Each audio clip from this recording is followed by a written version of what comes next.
This is a heart-shaped leaf that I sometimes do. The permanent pattern is on the left.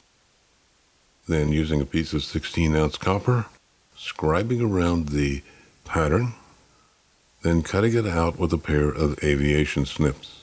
And if you'll notice at the top of this leaf, it goes slightly to the left, which means if I'm doing a spray, I can have half of the leaves going to the left, like this one, then turn the leaf over for the other half, so that I have a little bit more variety. Now I'll anneal this leaf so that it will be easy to form. Getting it red hot.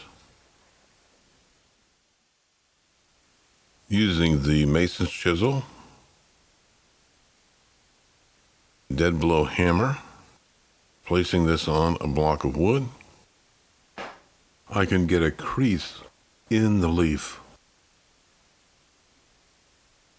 These are blunt nose pliers that I use for folding over the edges of the copper leaves. Now this pair is a pair of linesman's pliers, and you may have a pair of these in your toolbox. They're a little big, but they'll work. Now this is a pair of blunt nose pliers that was actually a pair of needle nose pliers, and I cut them off so that I could use them as blunt nose pliers. To form the edge on the leaf, I'm using the pliers, going in about 3/16 of an inch from the edge, folding it down, using the same pressure on each fold so that the fold is as uniform as possible. Now right in this area here, that's a little difficult. Coming down these straight sides, that's pretty easy.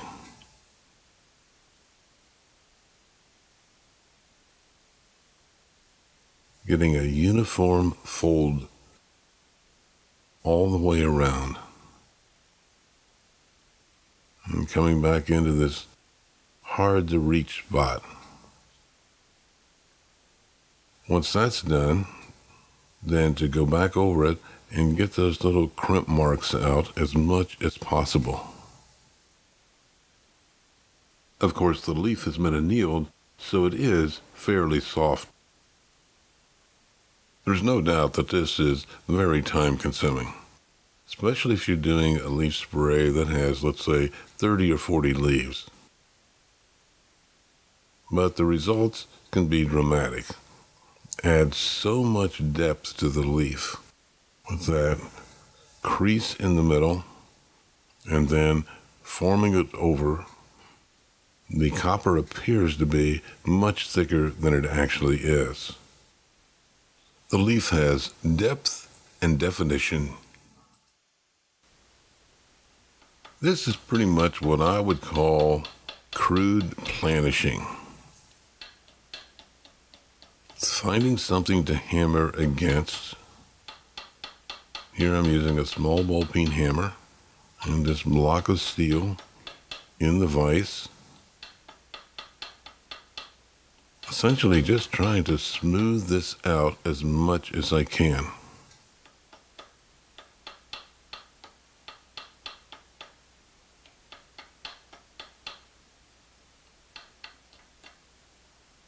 And here it becomes a matter of personal preference. How much time do we want to spend on planishing this leaf? To get it perfect, it's going to take quite a bit of time. This is coming along pretty good, but when thinking about doing a 30 or 40 leaf spray, and you multiply the time spent on this one leaf by 30 or 40, and it amounts to quite a bit of time. It's definitely not perfect. I can see some ridges in there that I want to get out. And again, it becomes a matter of how much time do I want to put in on this one leaf. This is a 1-inch diameter punch, and if you'll notice the hole down below, this is something I use to make circles with RG45, the gas welding rod. Point here is that just try to pick up something you have. You might not have a block of steel like was used a few moments ago. So just pick up something that you have that you can put in the vise and you can use for this planishing of the edges. This is a small sprig of leaves that I did using this technique. You can do a sprig like this or a large wall sculpture with 30 or 40 leaves. Pick out your favorite leaf and make a pattern. It doesn't work well with pointed leaves like a maple or a pin oak, so choose a leaf that is more rounded. There are many ways to make your pieces more interesting, and this is just one of the techniques.